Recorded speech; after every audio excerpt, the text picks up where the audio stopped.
Good morning plus two students.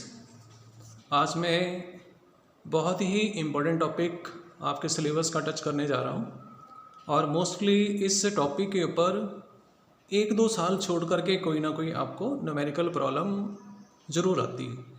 ठीक, तो मैंने आपको PDF फाइल में ट्राई किया है कि कुछ एक प्रॉब्लम जो है वो इस आर्टिकल के रिलेटेड भेजूँ। ठीक है, जितना ज़्यादा पॉसिबल हो सकता होगा मैं उतनी ज़्यादा प्रॉब्लम आपको इस टॉपिक के रिलेटेड सेंड करूँगा। ठीक, तो आपने भी बुक्स देखनी है, कहीं पर कोई आपको प्रॉब्लम बनती है तो ज़रूर आप मुझे फॉरवर्ड करें ताकि दोनों बैठ करके आपकी बेटरमेंट के लिए काम करें। क्लियर? तो टॉपिक है क्या है? Electric potential energy of A system of 3 charges. 2 charges की भी हो सकती है, 3 चार्जेस की भी हो सकती है, 4 की भी हो सकती है, या फिर n नंबर ऑफ चार्जेस की भी हो सकती है। ठीक है, चार्जेस का कुछ भी नंबर हो सकता है। मान लेते हैं इलेक्ट्रिक पोटेंशियल एनर्जी का मतलब है क्या है? ठीक, system of charges. System basically that is a collection of the charges. System of charges का मतलब it is a collection of more than 2 charges. Electric potential energy of the system का मतलब कि आपको चार्जेस, सिस्टम के जो charges actual में जहाँ जहाँ पर प्रेजेंट है उनको इन्फिनिटी से उनकी उन पर्टिकुलर पोजीशन तक लाने के लिए टोटल कितना वर्क करना पड़ेगा। जैसे मेरे पास ये 3 चार्जेस हैं Q1, Q2, Q3। इन तीनों चार्जेस की इलेक्ट्रिक पोटेंशियल एनर्जी का मतलब क्या?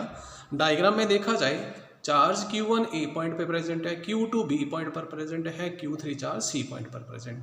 तो इन चार्जेस, इनकी एक्चुअल पोजीशन है ये A B C। ठीक, तो मुझे इन चार्जेस की इलेक्ट्रिक पोटेंशियल एनर्जी को डिफाइन करना है। उसका मतलब क्या होगा?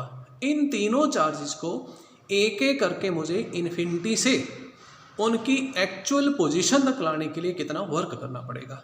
उस वर्क को नाम दिया गया एज इलेक्ट्रिक पोटेंशियल एनर्जी। ठीक, जितने चार्जेस उतने चार्जेस की इलेक्ट्रिक पोटेंशियल एनर्जी। पर बेटा ध्यान ये रखेंगे आप कि जब आप चार्जेस को लेकर के आएंगे इन्फिनिटी से, तो जो जिस चार्ज की एक्चुअल पोजीशन होगी उसको आप वहीं पर ही पैक करेंगे। जैसे मान लेते मैं Q2 चार्ज को लेकर के आ रहा हूँ इन्फिनिटी से, तो Q2 की एक्चुअल पोजीशन पॉइंट B है, तो मैं Q2 को B पॉइंट के ऊपर ही रखूँगा, ना कि A के ऊपर मैं उसको पैक कर दूँ। ऐसा नहीं करेंगे। ठीक, इसी तरह से अगर मैं Q1 को लेकर के आना चाहता हूँ इन्फिनिटी से, तो मैं Q1 को A के ऊपर ही रखूँगा, ना कि किसी अदर चार्ज की पोजीशन के ऊपर, क्योंकि Q1 चार्ज की एक्चुअल पोजीशन पॉइंट A है, तो मुझे A पर ही इसको पैक करना है। ठीक, तो कैसे करेंगे हम find out system of charges की इलेक्ट्रिक पोटेंशियल एनर्जी? सबसे पहले स्टेप कि इन चार्जेस को इनकी एक्चुअल जगह से इन्फिनिटी के ऊपर ले जाओ। ठीक है, तीनों को पकड़ करके इन्फिनिटी पे ले जाओ और तीनों में से एक एक करके लेकर के आओ इन्फिनिटी से उनकी एक्चुअल जगह तक। ठीक, वो आपकी चॉइस के ऊपर डिपेंड करेगा, आपकी मर्जी के ऊपर डिपेंड करेगा कि आप कौन से चार्ज को लेकर के आ रहे हैं। मान लेते हैं मैं सबसे पहले इन तीनों चार्जेस को A B C पॉइंट से ले गया इन्फिनिटी के ऊपर, तो कोई भी चार्ज नहीं बचेगा A B C पॉइंट के ऊपर। देन सेकंड स्टेप, तीनों में से मान लेते हैं मैं Q1 चार्ज को लेकर के आ रहा हूँ। ठीक, तो जब मैं Q1 चार्ज को लेकर के आऊँगा इन्फिनिटी से A पॉइंट के ऊपर, तो इसको रिपेल करने वाले जो चार्जेस Q2 Q3 थे वो तो इन्फिनिटी के ऊपर हैं। इसलिए जब मैं Q1 चार्ज को लेकर के आऊँगा तो Q1 चार्ज को रिपेल करने वाला कोई चार्ज नहीं होगा। इसका मतलब ये हुआ कि Q1 चार्ज मूव करेगा बिना रिपल्सिव फोर्स के against. So that's why Q1 charge को मुझे लाने के लिए वर्क डन की वैल्यू 0 होगी। क्लियर?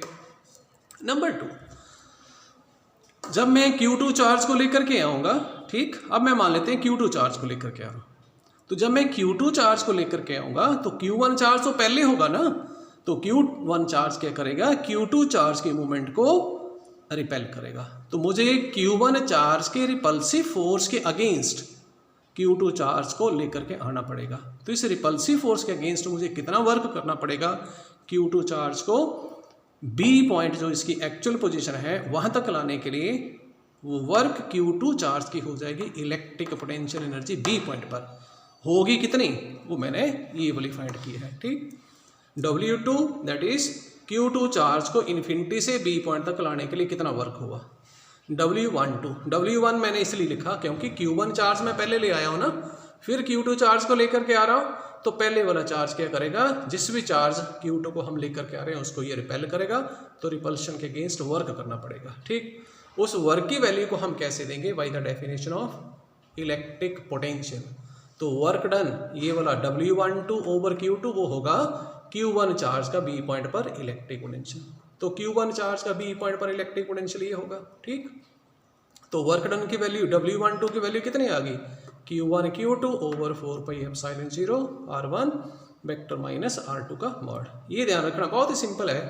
W12 है ना, तो न्यूमरेटर में Q1 Q2 का प्रोडक्ट आएगा एंड डिनोमिनेटर में ठीक R1 वेक्टर 1 पहले आ रहा है तो R1 पहले आएगा, माइनस 2 बाद में आ रहा है तो R2 वेक्टर बाद में आएगा। क्लियर। इसी तरह से जब मैं Q3 चार्ज को लेकर के आऊँगा बेटा इन्फिनिटी से, तो होगा क्या, Q3 चार्ज को रिपेल करने वाले दो चार्जेस Q1 एंड Q2 होंगे। तो Q3 चार्ज को जब मैं लेकर के आऊँगा तो Q1 चार्ज भी उसको रिपेल करेगा, Q2 चार्ज भी उसको रिपेल करेगा। सो दैट्स वाई मुझे दोनों के रिपल्सिव फोर्स के अगेंस्ट वर्क करना पड़ेगा। कितना वर्क होगा वो, ये मैंने लिखा। जब Q1 ने रिपेल किया Q3 को तो वर्क डन मुझे इतना करना पड़ा।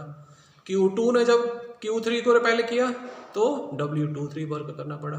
ठीक, तो टोटल वर्क कितना हुआ तीनों को लाने के लिए, W1 plus W2 plus W3। W1 0 है, W12 की वैल्यू ये वाली है। ठीक, वैल्यू रख दी। अब देखो कैसे आपने ऐड करना।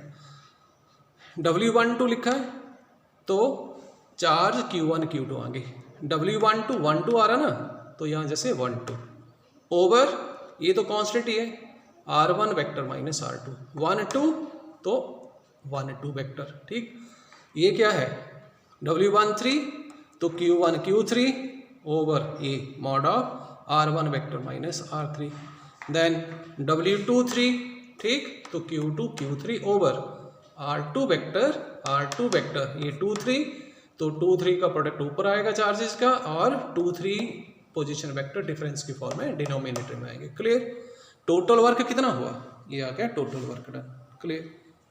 ठीक, ए 1 से आई की वैल्यू 1 से 3 तक वेरी करेगी। अगर मैं I1 लूँगा तो बेटा जे की वैल्यू आपने आई के बराबर नहीं लेनी है। ठीक, तो इस पूरे के पूरे सम को या तो आप ऐसे लिख दो, ठीक है, कोई फर्क नहीं है। अगर आपको नीचे वाले स्टेप का नहीं पता चल रहा है कोई ज़रूरत नहीं लिखने की। ठीक है, आप यहीं पर यहाँ तक ही रहने दो तो भी आर्टिकल करेक्ट होगा। ठीक, कोई भी प्रॉब्लम हो तो प्लीज़ ज़रूर मुझे फीडबैक दें आप। ठीक है, अब मैं न्यूमेरिकल डिस्कस करूँगा कि इस आर्टिकल को कैसे हम यूटिलाइज कर सकते हैं। क्लियर।